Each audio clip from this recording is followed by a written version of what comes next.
Welcome to another episode of BierBuzz, Buzz Around Beer. This episode is brought to you by the Los Angeles County Fair. With beer classes and over 50 different craft beers to choose from every week, it's going to be a great fair. Welcome to another episode of BierBuzz. I'm your host, Jason Torres. And your co-host, Christopher Martin. This week, we're at Lost Abbey / Port Brewing Company. That's right. We're going to try some of their gold medal winning beers and... San Diego beer competition winning beers. That's right. Shark Attack. Like Shark Attack. Follow us and we're going to have a blast.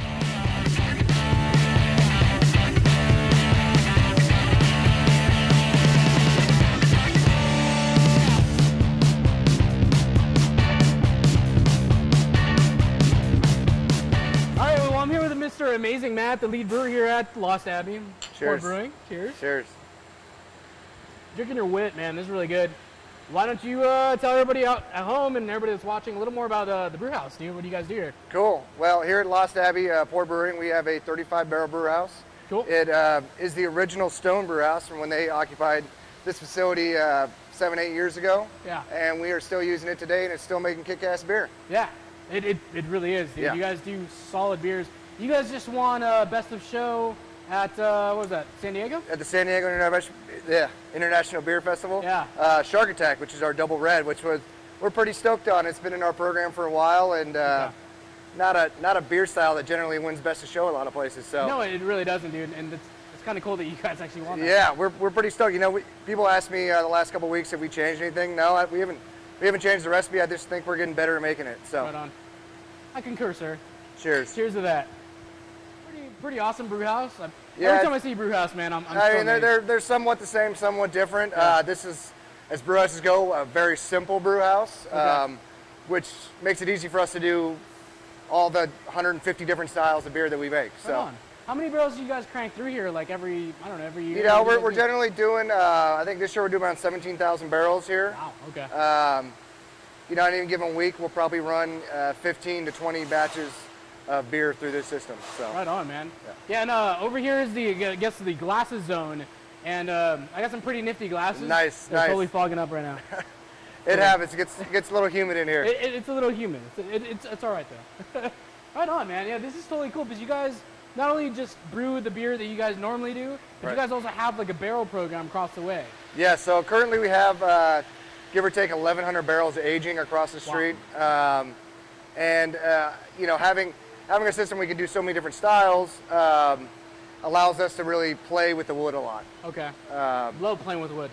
Yeah, it's been one of my favorite pastimes for a while. Yeah, it's good stuff, man. That wood. Anyways, so what are you guys doing today? Today we're brewing Board Meeting, which is our coffee brown. Okay. And if you smell it, man, it's very aromatic in here. There's a lot of chocolate notes, some coffee, some like really thick tobacco notes, molasses coming off the kettle. Okay. Our brewer's mashing it right now. Right on, Wave to TK. So it's a fun day. It's one of our favorite beers to do. Right on. Just because it, you know, it's a detailed process from the beginning, from brew day, okay. all the way to the point where we put the coffee and the cacao nibs in at the end. Right on, man. Cool. So what do you guys have coming down the way? Can you tell us any secret beers or anything cool? Secret beers. Well, we're pretty stoked. The Shark Attack, which is our double red, which just won Best in Show at the San Diego International Beer Festival. Festival. Heard about that, yeah. So we're pretty excited about that. As far as you know, new beers coming down the way, you know, dry hop season's just around the corner, so we're all getting ready for that. Good stuff. And we're kind of, you know, we're out of barrel season. We're about to release Older Viscosity just got released this weekend. Okay. Santa's Little Helper will come out in July. That's a good beer. I'm a fan. So yeah, it's kind of bourbon barrel season around here as opposed to sour barrel season. Okay. Yeah, I mean it's hot. I mean right now I'm drinking the wit, and dude, this is so good, man. Yeah, I mean the honey we got for that this year, I think is by far the best honey we've ever got, and it really brings out the orange blossom notes in the beer. Okay. Yeah, you can get that. The woodiness, you get a little bit of coriander on the back end. Yeah. It's really good, man. Good. I'm glad you like it, man. I can't see through my left eye because it's completely fogged up. It happens. It's slightly awkward. Wait, give it a second. It's part of being a brewer is being able to do something when you can't see. Right on, man. Well, thanks for taking the time. Let's go check out the barrel program and keep drinking. Sounds good, man. Cheers.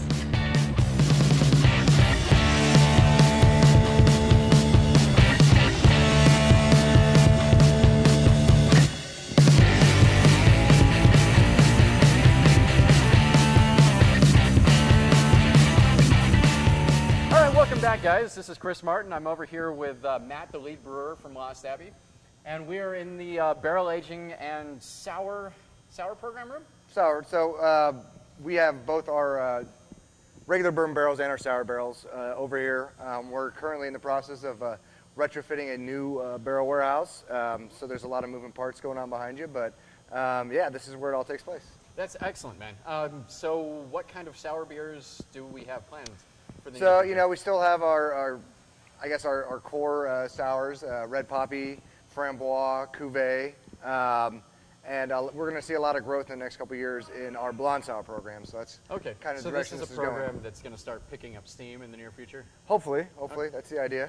And then the other thing you do here is you got bourbon barrels. Bourbon barrels. So right now behind you we have bourbon barrels, we have rye barrels, we have brandy barrels, French oak barrels, tequila barrels, rum barrels, and there's a couple cognacs thrown in there. So we got the whole gamut. You got a lot of different barrels. Yeah, man. yeah. Do you have any specific companies that you work hand in hand with? You know, we have generally bourbon barrels have been pretty middle of the road, but the price of oak's going up everywhere. Right. So it's kind of right now where you can find them, get them where you can find them. Is that because craft beers using them all up? Craft beer's using them.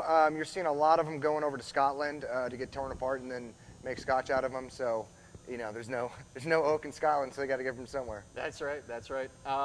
And what did this place used to be previously? So this was originally our distribution center. We've since moved that off-site, and there's always been barrels over here, but with distribution moving, you know, all the packaged beer out of the way, we can just fill it with more and more barrels. That's great. And this is located directly across from the tasting room. We just like literally walked across the parking lot, and we're here at the barrel room now. Yep. Let's see, barrel room. Are you guys going to brew beer in here, or is that going to be in a different facility? As of not, we're still going to brew beer in the brewery, and then we'll just move it across the street and fill barrels over here. Okay. That's the plan in the long run. And we were talking off camera. You said you're going to have like what, a bright tank and something else in here, and that's yeah. So we'll throw providing a holding tank. We'll throw a bright tank and a hot liquor tank over here, and then you know the idea is to try to move all the sour production out of the main brewery and into this facility. Is there a purpose for that, like to avoid contamination? Well, avoid contamination, and then it just as of this moment when we're doing it in the actual brewery, it kind of slows production a little bit. Okay. Moving stuff in and out and keeping everything sanitary. So basically, just gives you more room. Exactly. Perfect, Ben. Perfect. Exactly. Well, this is great. How many barrels do you think you got in here? You know, any given time, it's between 1,000 and 1,100 right now. It's a lot of beer. Yeah, it's a lot of beer, and we're trying to up that number significantly. So. Awesome. Well, you got plenty of room to do that in here. This is. Yeah, it's a big spot. It's a big spot. And it smells delicious in here. You know, I wish yeah, you guys nice had and smell-o-vision. Nice and oaky, and you get a nice wood smell.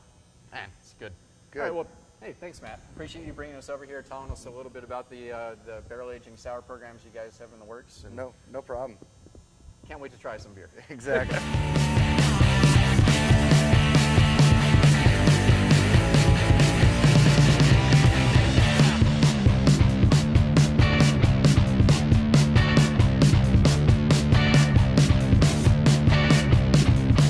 So we're over here at Lost Abbey Port Brewing Company in San Diego with the man himself, Tommy Arthur. Thanks for being on the show, man. Good morning. Cheers. Have a little. That is delicious. We're drinking their Saint's Devotion, which is actually really, really good. Now, before we get into the beers, I was actually kind of confused by the whole Lost Abbey Ports Brewing. How does that work? So when we opened our doors about 8 years ago, we decided that we wanted to be Port Brewing Company and the Lost Abbey both. Okay. And so we have two brands produced under one roof. Port Brewing brands are very West Coast centric, a lot like your standard really craft-focused beers that are made in San Diego and the West Coast. Okay. And we also produce a line of beers called the Lost Abbey, which are what we say is Belgian-inspired, and we take a lot of our inspiration from Belgium and a lot of the continental beers of Europe.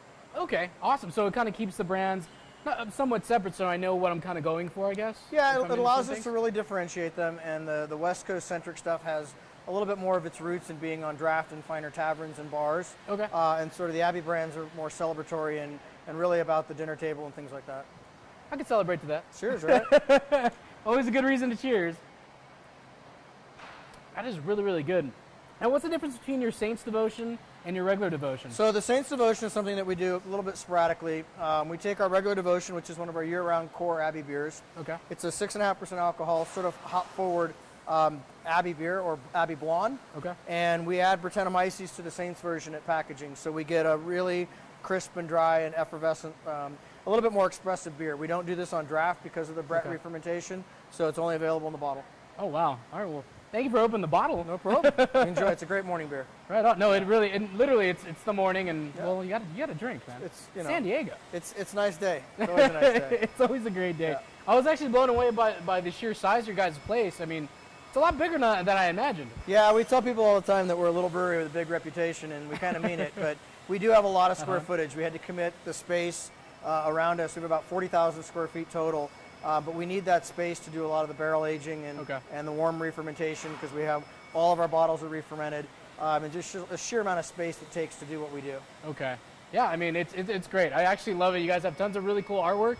And I guess the same person that does this artwork in the wall does, I guess, the artwork for your bottles? Yeah, so Sean Dominguez is our artist. He's local here. He's in Carlsbad, California. Okay. He came to us from Pizza Port, and that's where he'd done a little bit of work for the Pizza Port family of the breweries. Okay. And when we started the Lost Abbey project, he had done some of the port brewing artwork for us. So he does both. Most people don't know that he's involved with both sides of the operation. They're very different, and we keep them apart. But he's been the man behind all the label art. Right on, man. Well, you know, I love being here. I'm definitely going to do some exploring. But before I do that, can you tell the viewers, and I guess, of course, myself, let me know a little more about the history. How long have you guys been here? So my partners own the Pizza Port restaurants. So they've been in the craft beer business in San Diego since the early 90s. I worked for them for about 9 years as the brewer at Pizza Port in Solana Beach. Oh, right on. And then in 2005, when Stone Brewing put their project together and decided that they wanted to move to a new, bigger facility, they approached us about whether we wanted to pick up their old equipment. And so this is the original Stone Brewery building. Okay. And this has been our home for about the last 8 years. And we look forward to many more years of great beer here. That's cool, man. Yeah, it's a good spot. A lot of killer that's a beers cool come history. out of this. A lot of good beers come out of this building. Right on, man. A lot of heritage with the system and the people. Absolutely. And When someday, if we choose to move out, we'll pass it forward and pay it forward and see pass what happens. that torch on. I look forward to somebody else making great beer here. That's cool, I man. figure the floor is going to just start weeping beer at some point.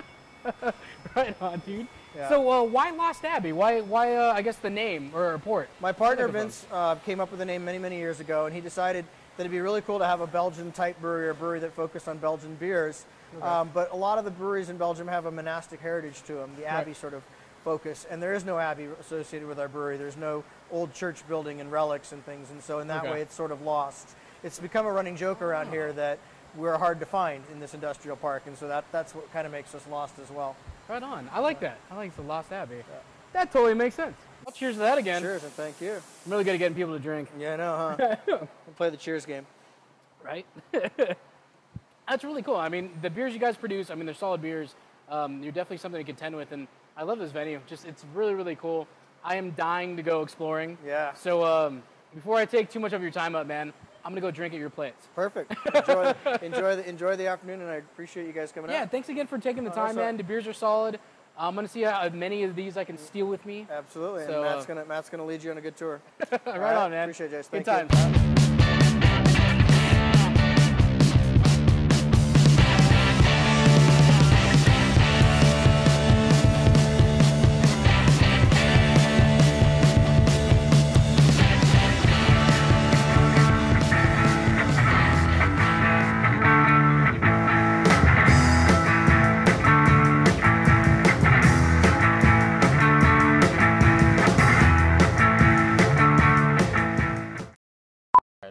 Yeah. Ready? Happy dance? Happy dance? Happy dance. Happy dance. Happy dance. It's like a marshmallow. I feel happy doing this. It's like the marshmallow. Now I feel happy. It's a little much. Good. Welcome to an episode of Beer. That was too fast too, huh? Just slow yourself. Slow. Welcome to the episode of BierBuzz. This is take 5. 6. Martin. That's right. This time, guess where we're at? It says it right there on the sign. Port Brewing, Lost Abbey. Got to do the happy dance, man. Yeah, happy dance. Happy dance. Happy dance.